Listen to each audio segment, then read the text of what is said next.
Subconscious mind makes up to 95% of your entire mind. The rest of it is just conscious.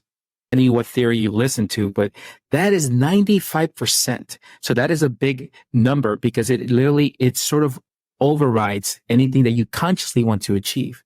And act of service is my primary language. In order to onboard my subconscious mind with the goals I want to achieve, with the success I want to experience, to become a millionaire or to move to a country or to change some subconscious belief that I don't really like, it wasn't enough to put some affirmation because that wasn't my primary language.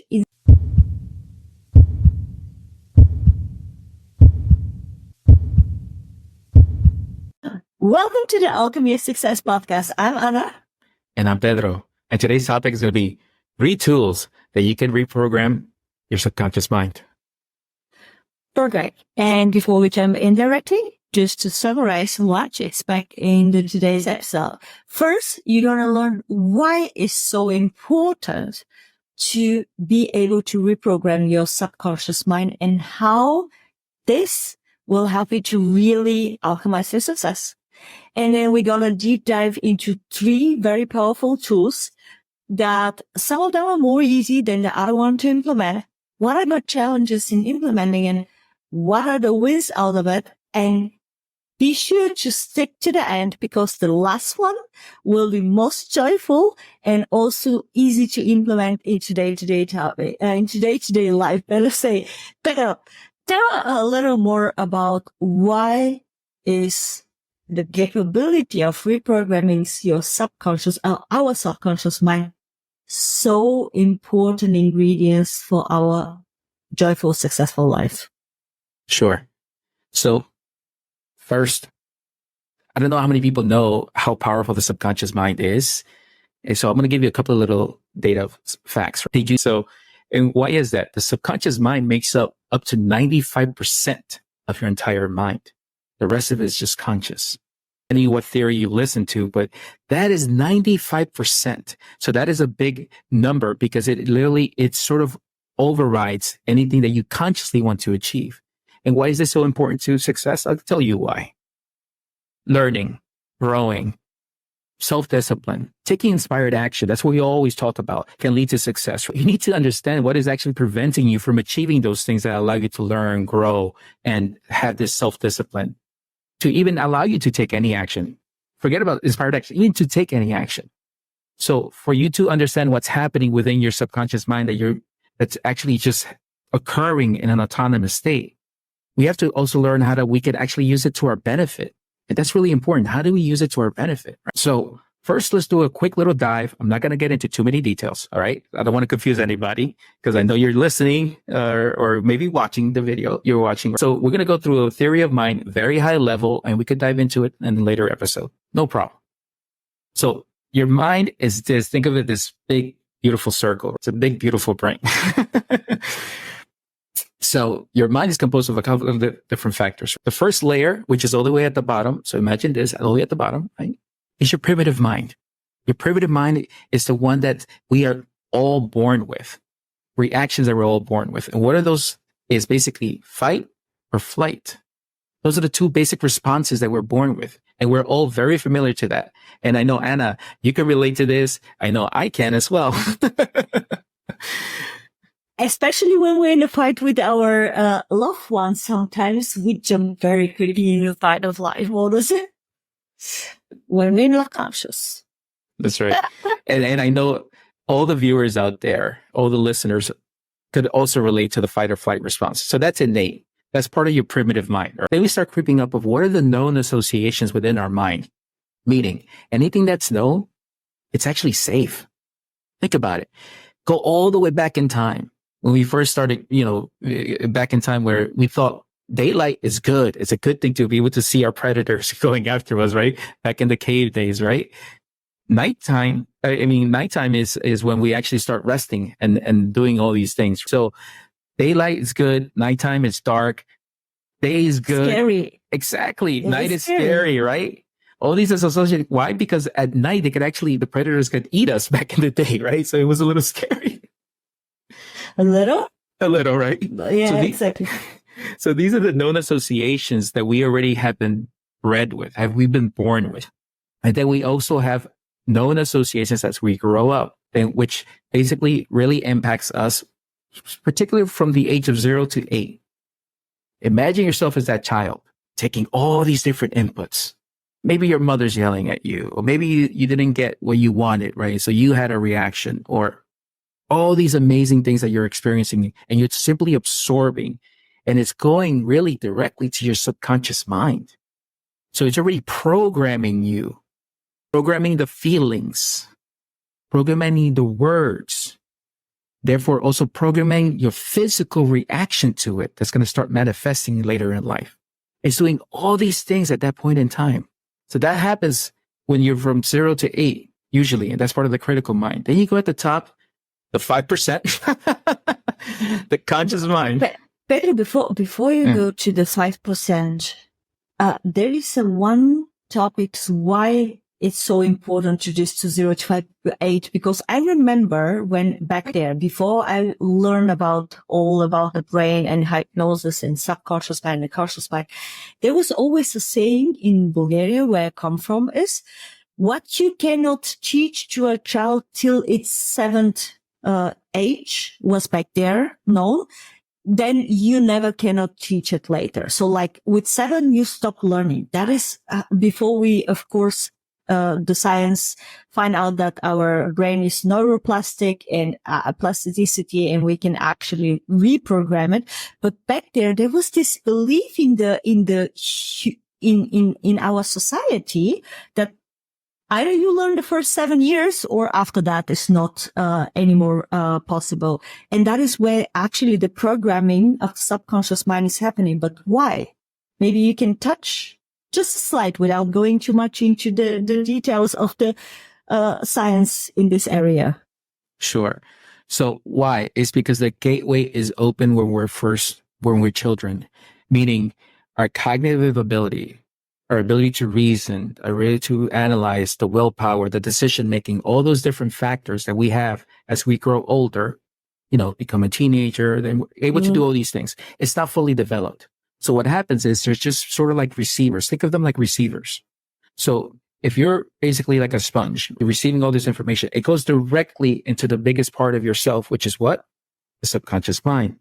So that already starts the programming. So now the good stuff gets programmed too. I'm not a gloom and doom kind of guy, but also the habits that we struggle with also get programmed. And I know we all have experienced those things in the past. So just to summarize this up, right? If we're saying that the subconscious mind is 95% and the conscious mind, our critical thinking, all the ability to actually analyze and understand what we want to achieve for our lives is at 5%, there's a lot of stuff we need to go into the layers of what's actually there that's preventing me from learning, growing, self-discipline, and taking inspired action. So there's a lot of stuff to encode and understand how we get there and how do we see things differently, or what we call it rewiring our perspective, rewiring the mind, and take those known associations. I'm going to give you a very clear example, then I'll move on. Known associations, for example, is say you were young, okay, and you had a rough day emotionally, right? You've experienced a lot of things. It could be bullying.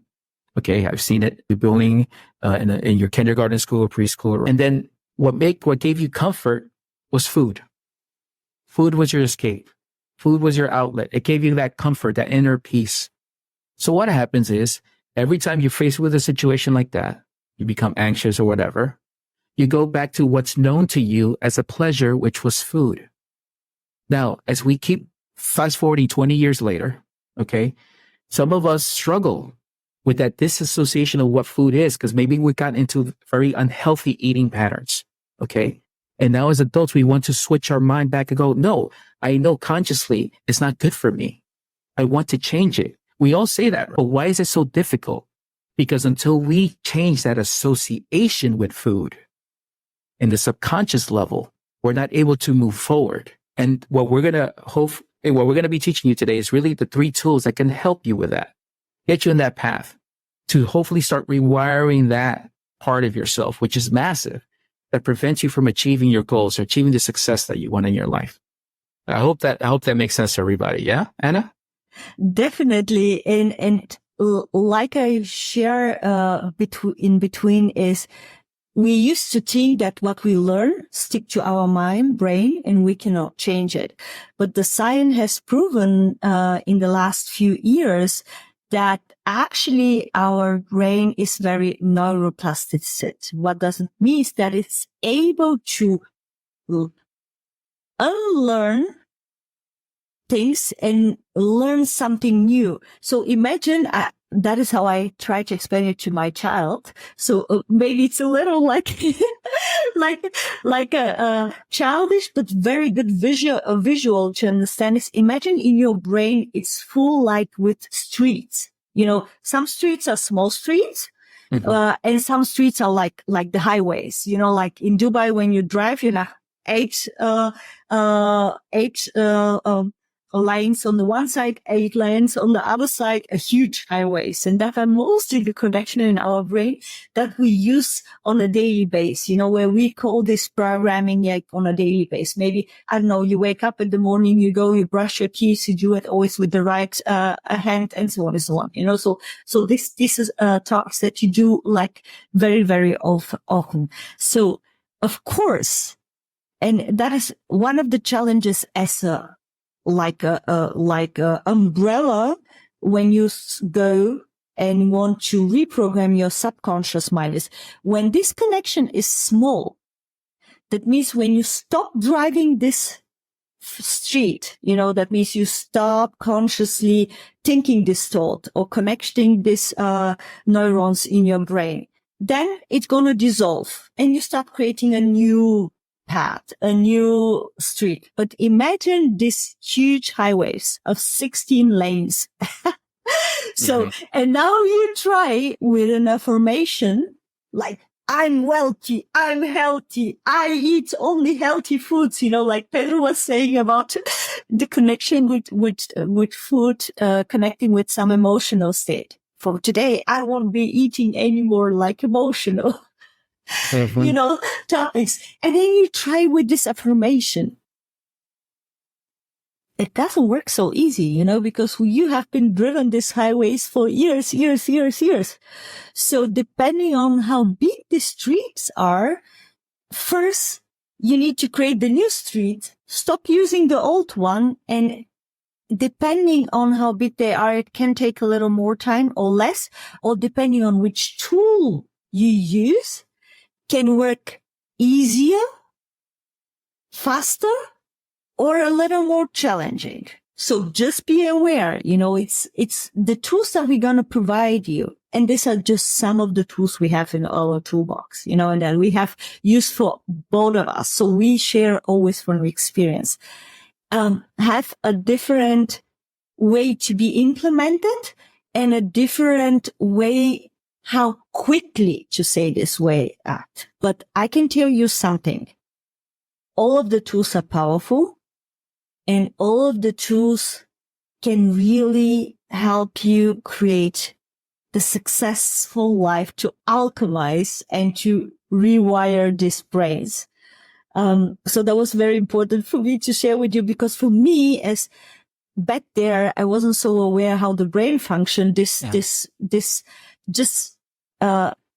Imagining the streets, and every time when I told a thought that I don't like to think, you know, and I was able somehow to catch it, I was like, okay, you know, I was very hard on myself, but to understand why sometimes it takes times to break down a huge 60-lane, you know, highways, and to create first a street, and then to become like the interstate, and then to go to the highway could be a little challenging. So don't be discouraged if you try these tools and it's not like a magic. Immediately you just forget your old patterns, you know, just wanted to set up the expectation right.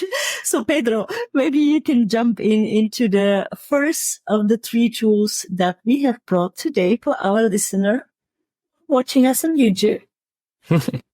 So the first one that I'm going to talk about is the observer, how to become the observer.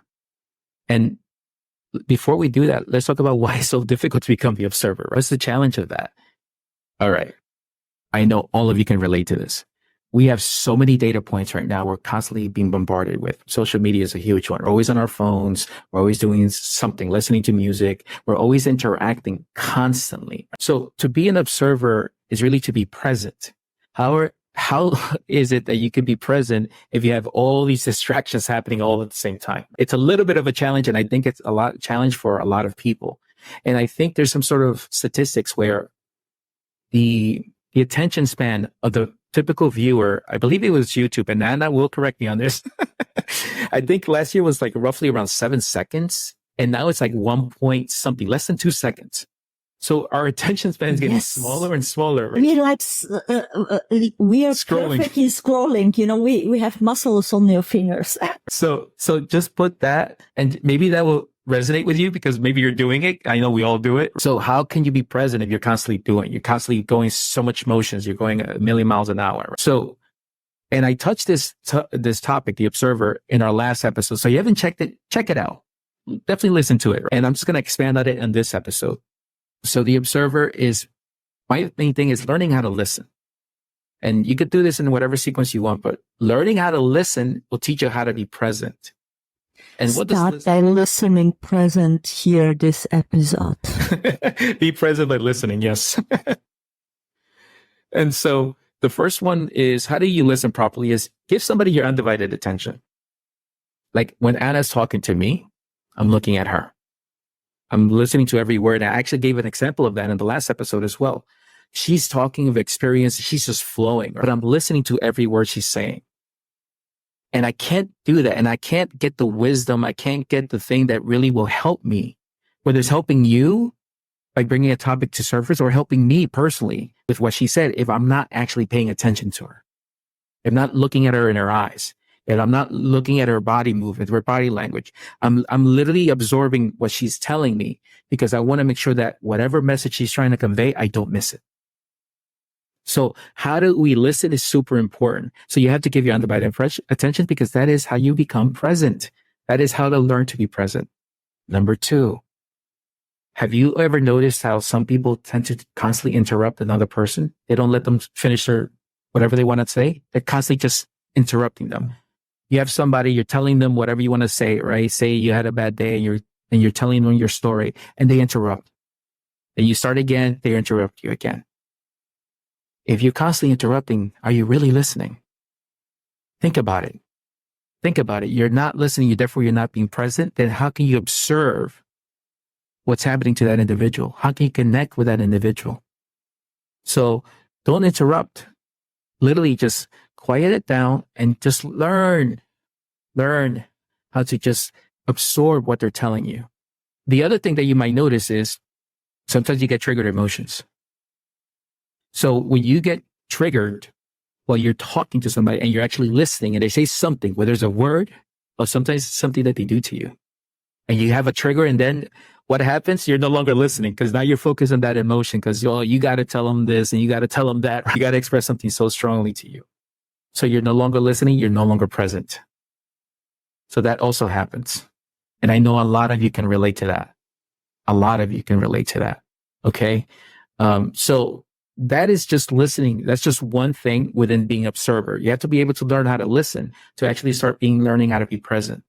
The second piece under the observer is understand your triggers. So let's explore the triggers. Understand what's going on with you. When somebody's talking to you, you don't feel right, or you get a little your guts, you have that little thing that's coming out, certain emotion that's not a really positive one. Why is that happening? Is it really the person that's talking to you, that you're listening to the words?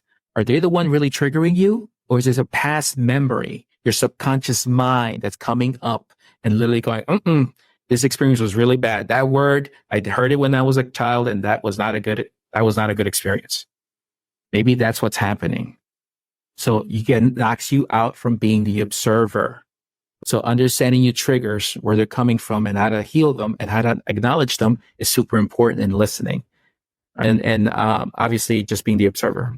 Okay. Can you touch on the triggers? Because absolutely.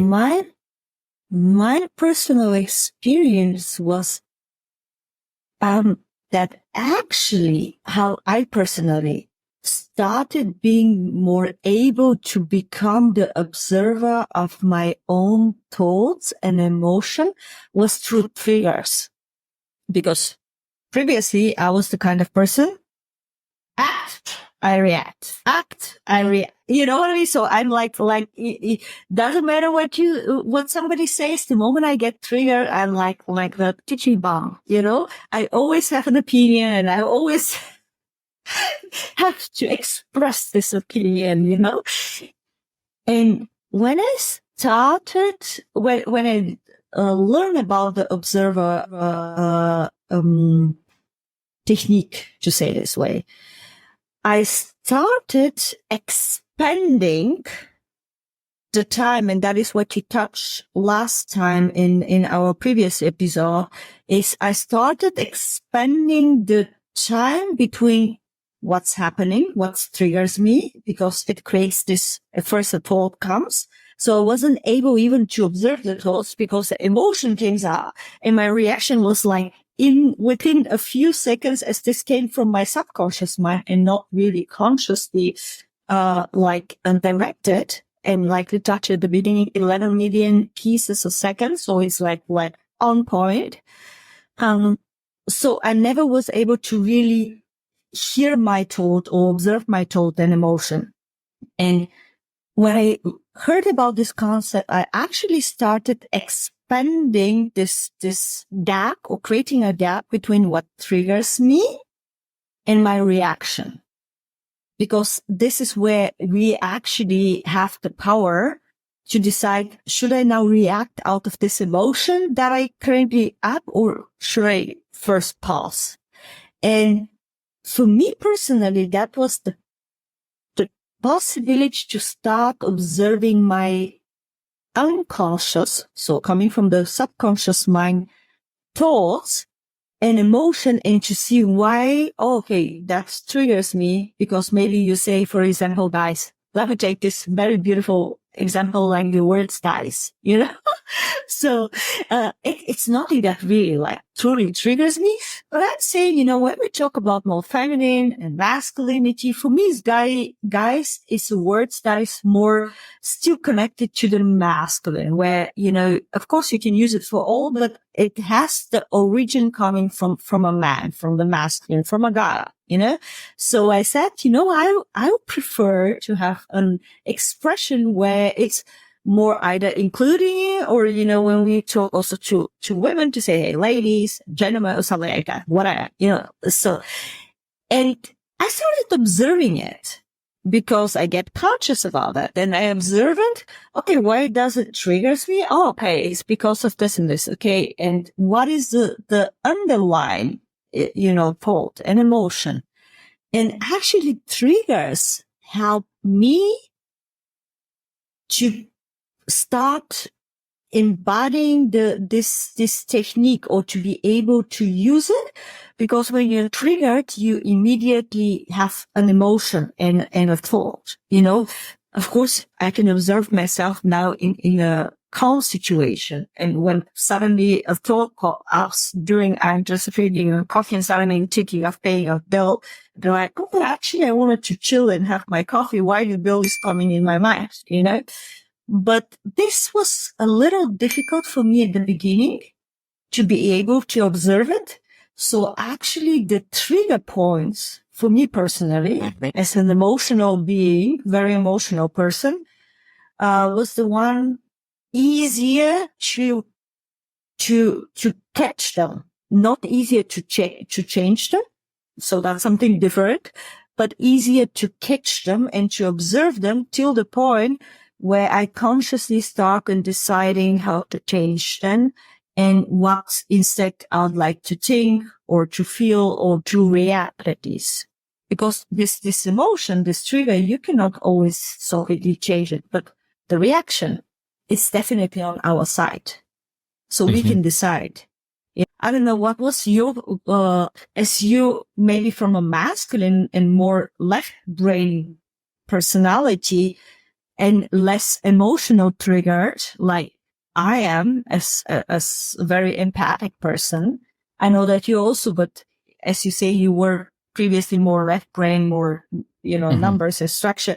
Was for you the same way to go into the observer, or did you had another experience? No, it's for me to, when I started, I needed to, I was actually just meditating, to be honest with you. Meditation allowed me to calm my mind, which is another thing, which is calming your mind. Because meditation involves breathing, which is one of the other things that we're going to talk about as part of being the observer, is breathe. When everything else fails, because sometimes we get into this rabbit hole of trying to understand ourselves so deeply that we just go all over the place. So just, that's what I meant with the last episode. Is just pause. Whatever pausing is to you, whatever makes you feel back and connected to yourself, for me is meditation. I pause by meditating and really diving deep into myself and understanding my body and all these things, my triggers, everything. That's where I do most of my work. And then, and that involves breathing. So for those people that go, oh, I can't meditate, I'm not into these positions, I'm not into these techniques, then all you need to do is like what we do as human beings. We do that big cycle.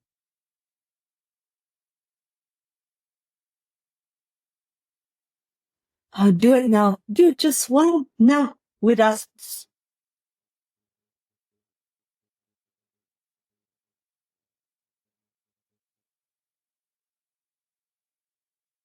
That pause, that silence allows you to recenter yourself. Because within silence, you find your true self and what you're really connected to. Not the ideas, not the programming, not any of that. Is really you go back to the original concept of who you're meant to be. So that just allows you to go back to your heart and stay there, even if it's for a couple of minutes. And why do we sigh when we're so frustrated and stressed out? Because it brings us back to ourselves. It allows us to release all these triggers, these emotions, all that stuff, even if it's just for a moment, but it allows us to do that. So just breathe. And I want you to just breathe and remember to breathe.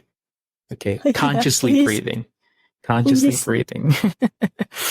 And so that was the third one within how to be the observer. I did it through meditation, and it's learning how to breathe and learning how to be connected to yourself. And that's helpful. And anybody can do that. Anybody can do that. It just takes dedication of time. Make yourself the most important person. You need to take care of yourself. You can't get any of these tools if you don't start with yourself. Put yourself first, as far as not being selfish, but being very self-aware that you do matter. And if you're better, as you go through all these tools that we're going to give you, you'll be able to help more people if that's what you want to do, or at least have a clear path to what you want to achieve in your life. What is your definition of success? Exactly. What is actually success for you? Because if you don't stop and pause and observe, you could be like we were, running in the hamster wheel, just running after a definition of success that is not ours.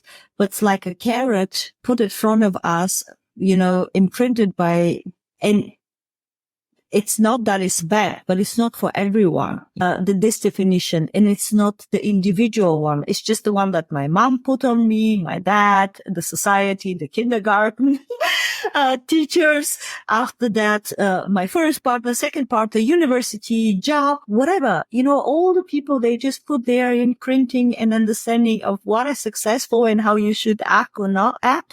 And we take on all of this. At the beginning, we're very immature. We just take it, we don't question it so much. And then we start running. And if we don't stop, and if we don't pause, and if we don't get into this observer position, or don't learn this skill, we're just gonna run our whole life. And I know that's not exactly the topic, but there is one book that is called What Dying People Say on their, like on dying bed, when they are like shortly before dying, a journalist has, making like an interviews, what they actually would have done differently. And the most of them, especially that is for men, very often they said, I wish I could work less. I wish I could have spent more time with my children. And if they were able to stop and pause and observe back there and to redefine their definition of success and priority, they won't need to have this disappointment at the end of their life. I wish I could regret. I wish I could be more healthy. I wish I could move my body more, like every day. This kind. So just one example why it's so important for us in order to live a successful life is to understand how we are rewired, how our thoughts, how our conscious, subconscious, how our brain is actually creating our outer world, how everything, what we are feeling and how we can change it. And this podcast is all about giving you the self-empowerment to really becoming the best version of yourself and creating the best life you can create for yourself and the people you love. It's just about that. It's just the essence is about, your very own definition, blueprint. That's right. Absolutely. And as we take this topic even further, we're going to talk about the second point. Okay? What's the second tool that I found to be effective, very effective when I do it to myself as well? And obviously I do it to my clients. Hypnosis. So I just want to make sure I dive into it to dispel a lot of different rumors and misconceptions of what it actually is. It doesn't mean you'll fall asleep. It doesn't mean you give control. It doesn't mean any of that stuff that you've seen probably sage hypnotists do. Hypnosis could be an amazing, amazing tool because hypnosis allows you to be in a hyper-focused state. And I'll give you an example of that you actually are literally doing right now. You're hypnotized every single day. And I'll give you a quick example, and I know all of you can relate. You're in the car, in the highway, you're driving, whatever your cruising speed is, 60 miles per hour or kilometers conversion to that, wherever you are, you're just cruising. And all of a sudden, you're literally losing the sense of time. You don't know. You're not focused on what time it is. You're not doing any of that stuff. You're just so focused on the road that you become like tunnel vision. You just get there. And all of a sudden you get to your destination. When you get to the destination, you don't know actually what you did like 3-4 minutes ago. You just know that you got there. You're like, how the heck? Like you didn't even know what you were thinking about. You were in such that beautiful state of focus. So hypnosis, and that's, by the way, that's a hypnotic state that you just put yourself in without even knowing. Autopilot. Exactly. Scary. All it is focusing on a point, whatever that point is. And here in my example is the road. Focus on a point, and then you simply your mind drifts away. What mind drifts away? Your conscious mind drifts away. So you get that layer out. So what we do as hypnotists is we allow that state to be that beautiful state that allows you to actually go in, because it really is the ultimate learning state to be in. It allows you to go in there and make the unknown known. Because remember, knowns are good for us. Unknown, what we don't know, we perceive it as bad. So we need to basically flip that script of the association I gave before of food comforting me. We need to go, no, there's another thing we could do that will also comfort me. Maybe it's exercising. Maybe it's taking up an art class. Whatever your passion is, we can associate that now as comfort. And food not be that comfort, not be your crutch. So it's just about allowing yourself, your subconscious mind to rewire a little bit and change the associations. Because when you change the associations, the patterns of thought, then your life can change. I'm telling you right now, your life can change. And you could do this on your own if you want to. Right? Just focusing on that point, which is meditation. That's free, everybody. It's free, literally over there. And you can do it at any time you want. Because at a point, breathe, right? Set your intention of what you want to do, what you want to achieve. And then just let it play out and just keep saying things to yourself of what you want to achieve. Change the pattern of thinking. If you want your comfort to be, taking up art, focusing on art going forward, and you no longer see comfort for your pain being related to food, then you could do those two things while you're meditating. And it's okay to be thinking when you're meditating, by the way, guys. It's okay. It's okay.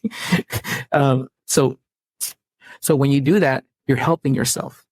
You really are helping. You're programming your mind. And that really is what hypnosis is we make people familiar with what they want. It's that simple. We make people familiar with what they want. So that's how you reward familiar about what are they unfamiliar? Because I remember when I was when I was doing also a session with you, sometimes I was able to observe something, but there is a layer under layer. Sometimes I think that is the problem. And I remember I had also a client. She came with a topic about willing to increase her money incoming or just her money mindset. And actually, we ended up with a topic about her parents. What led to the actual topic, what she wanted to have wasn't the money, but was actually a reliable relationship.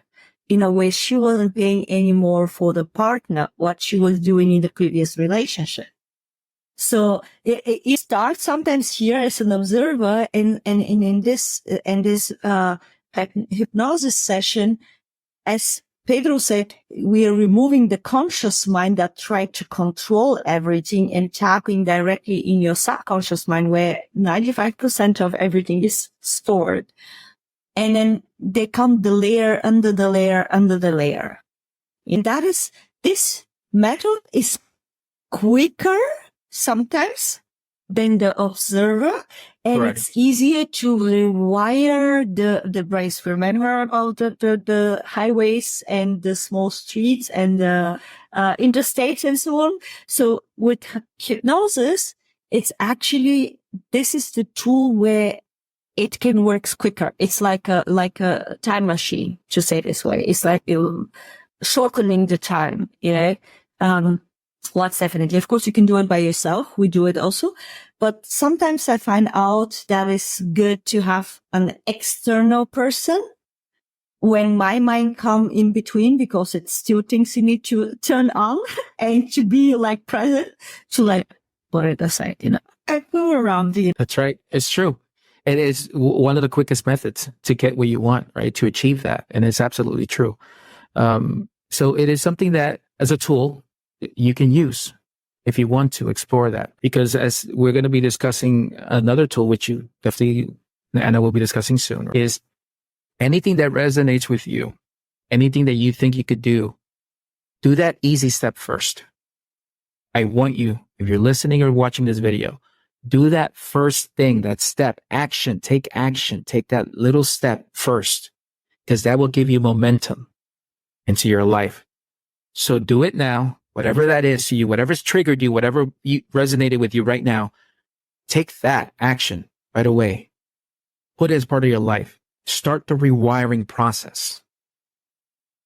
You have to be observing your own thoughts and your own action and what's resonating, your gut feeling. So take that, do that for yourself. This is why we do what we do. And maybe we can tap on you have listened to the last episode where we say, what is the inspired action you're willing to do within 72 hours? And there is also a science behind it. It's not like we choose, we grab a number that is convenient for us and we put it for you. But that is also scientifically proven how our brain works. When we decide to change something, there is this very sweet 72 hours where we still get the inspiration. Imagine you go on you listen to this podcast or you watch us and you get inspired to change it. If you don't take an action within the first 72 hours, as quickly, the better. After the 72 hours, the probability that you can take an action or you're going to take an action decrease rapidly. With every coming hour, it's falling down rapidly. So if you do it immediately, it signals it gives a different signal to your subconscious mind than if you wait 1 day, 2 days, And after 72 days, 72 hours is like really the curve is, and there was like a scientific, observation is really so decreasing that the probability you're going to do it is not. It's like, forget it. You're never going to do it. Yeah. So that's why the 72 hours, mark. It's not like we just sit there and say, oh, you know what? It's a good number. Let me take it. Do you have also something additional on the hypnosis, Pedro? It's very simple. It's nothing to be afraid of, to be honest with you. And it could be so life-changing and rewarding. It really can. But once again, go with what resonates with you. Okay. If you have fear about it, then understand why am I fearful? Maybe this is also something you could do for yourself. If something here is triggering you, why am I being triggered? Let that be your action point as well. So there's so many things here that you can learn about yourself by just feeling yourself out. Whatever, maybe it's a thought that pops in, an emotion, or you even get a physical reaction. So people get visceral reactions to certain words. So find out why. Understand yourself why. Go on the path. Take the step. My fear was that when I'm in hypnosis, that I'm not able to control and to decide, but instead the person who is leading the hypnosis can rewire, for example, my emotional triggering with the emotional meal, instead to do it with whatever, something that is even more destructive. So the first thing that we need to share with you is you're always in control. Mm-hmm. You're aware. You're not sleeping. You can act. You can talk in the hypnosis with us. You answer. It's actually good to answer questions that we are asking you.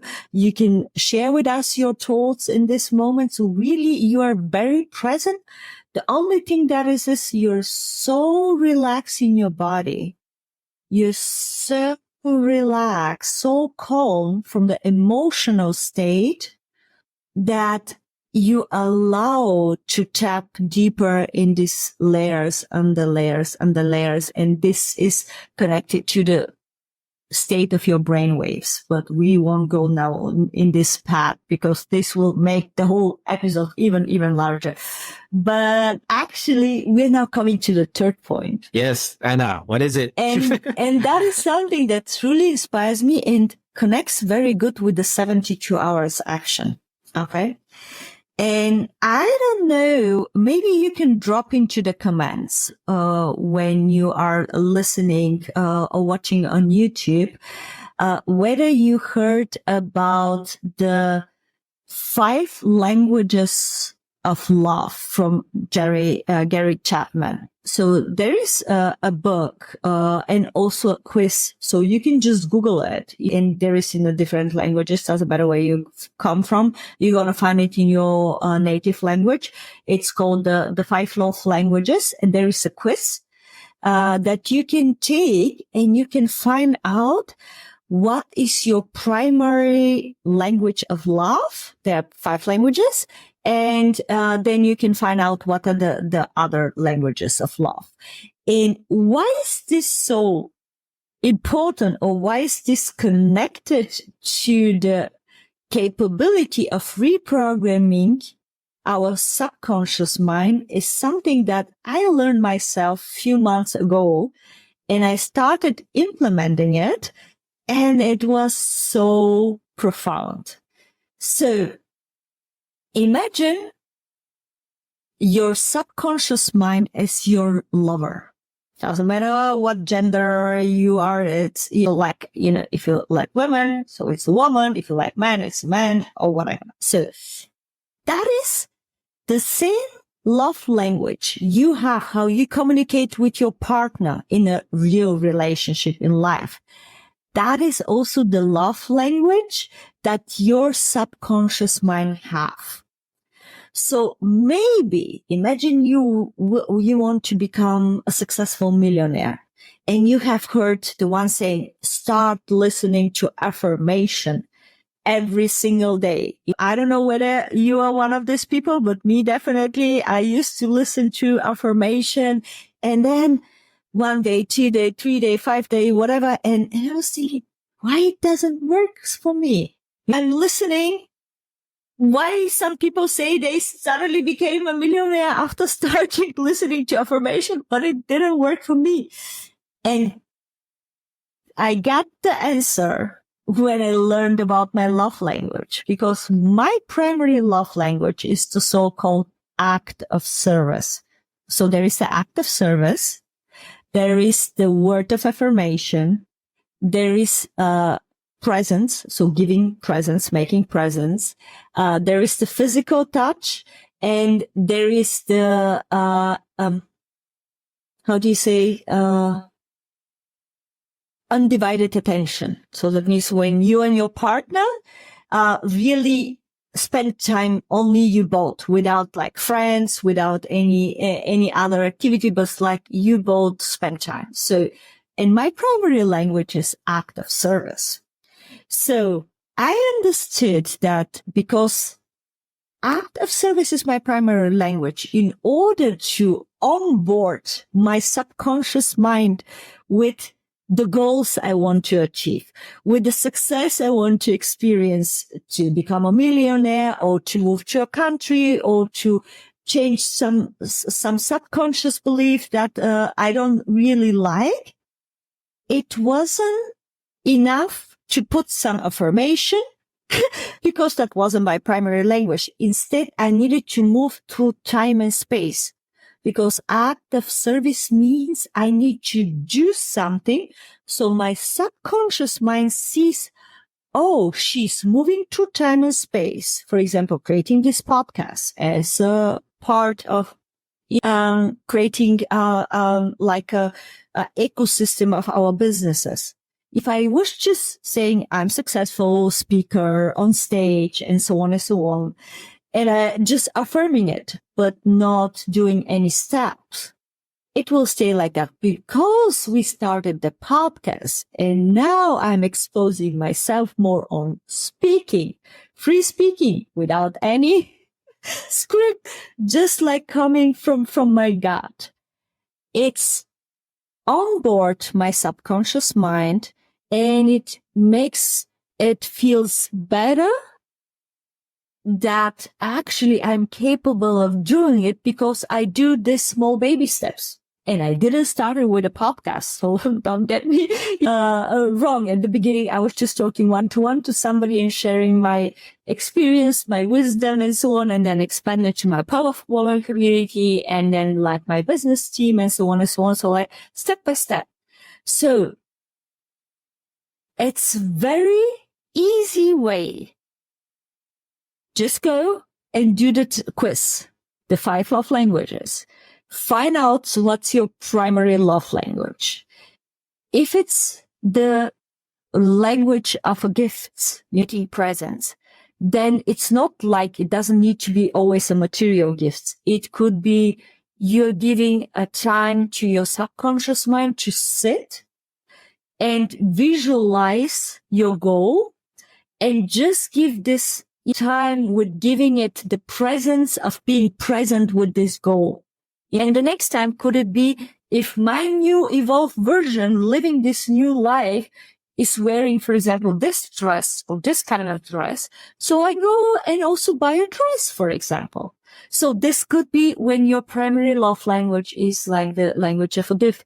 If it's the language of undivided attention, it's really being present with your goal, like sitting and daydreaming. You learn as a children, stop daydreaming. Stop daydreaming. Live in the reality. But if your primary language, love language, is daydreaming in order to rewire your subconscious mind, you actually stop yourself from creating the best life you can have by stopping daydreaming. You know? So look how sometimes the society try to tell us what is right for us without actually giving us the opportunity for us to explore what is our individual way of proceeding things. If your primary language is word of affirmation, then affirmations are the best for you. then if I were you, I'm going to listen it from morning till evening with subliminals during my sleep, and so on. For example, if you want to lose weight, there is so beautiful affirmation about, stopping this emotional food and rewiring and reconnecting with your perfect body and so on and so on. So you see, we're very individual. So by knowing what is your primary love language and starting to communicate in this way with your subconscious mind, you onboarded it actually with your goal. You onboarded it with your definition of success. And that is easy. That is something you can do it like every day on every topic and every area you want to switch. And I'm very, very curious. When you do the test, please come back and put in the comments, what is your love language? And let us know when you use this tool, if this resonates with you and you like to try it, let us know after 1 week, maybe of just implementing it, just really talking to your subconscious mind, like your lover with the primary love language to see what you can start seeing changing within your environment. That is very, very, very powerful. Thank you for that share, Anna. And You're welcome. For also bringing back the word love. Yeah, it is the same with our partner because my primary language, like I said, is act of service. The primary love language of my ex-partner used to be time together. So like this. And I was preferring to be in a huge group of people because this was for me like not the last, but the one before the last love language. So for me, it wasn't so important. But when I start realizing this, of course, that was after the relationship was over, but still, as friends, we still communicate. That means I know what is important for him and he knows what is important for me, because very often we try to speak our love language and to connect in this way with our partner, with love. Yeah, and that makes no sense, because if I feel mostly love when you support me in my day-to-day activity, even if you bring me the largest bouquets of roses and teddy bears and presents, it's not that I don't like it, but it's not that what really shows me that I felt love. And that is the same with the subconscious mind. I can bring all these gifts to my subconscious mind and I say, okay, thank you for giving it to me, but I stay with these beliefs that I still have, because you're not talking, it's like talking German and English. When I speak German and you speak English. When we text each other. She texts sometimes in German and I'm like, okay. So I use Google Translate. But last time I sent it as a voice message, so that didn't work. Yeah. I had a limit. I didn't bother translating the voice.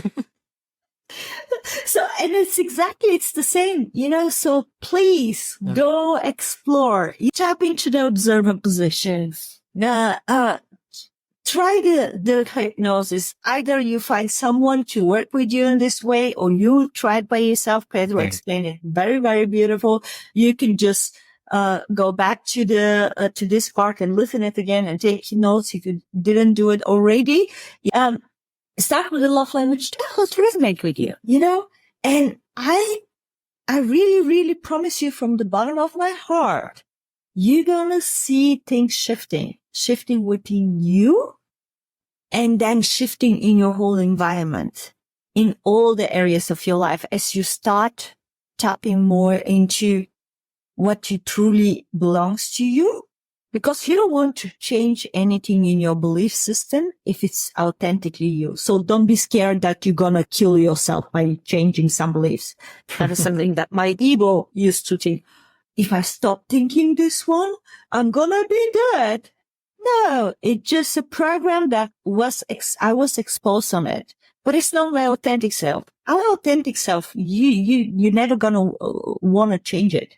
You love your authenticity. You love that what's exquisite in you, the uniqueness. You love it. Believe me, you're never gonna want to change it. So thank you for investing your time on this episode. And write down what is most important takeaway and what inspired action are you committed to take within the next 72 hours. And see you next Wednesday. Thanks for watching. Click on one of the videos below and don't forget to like and subscribe.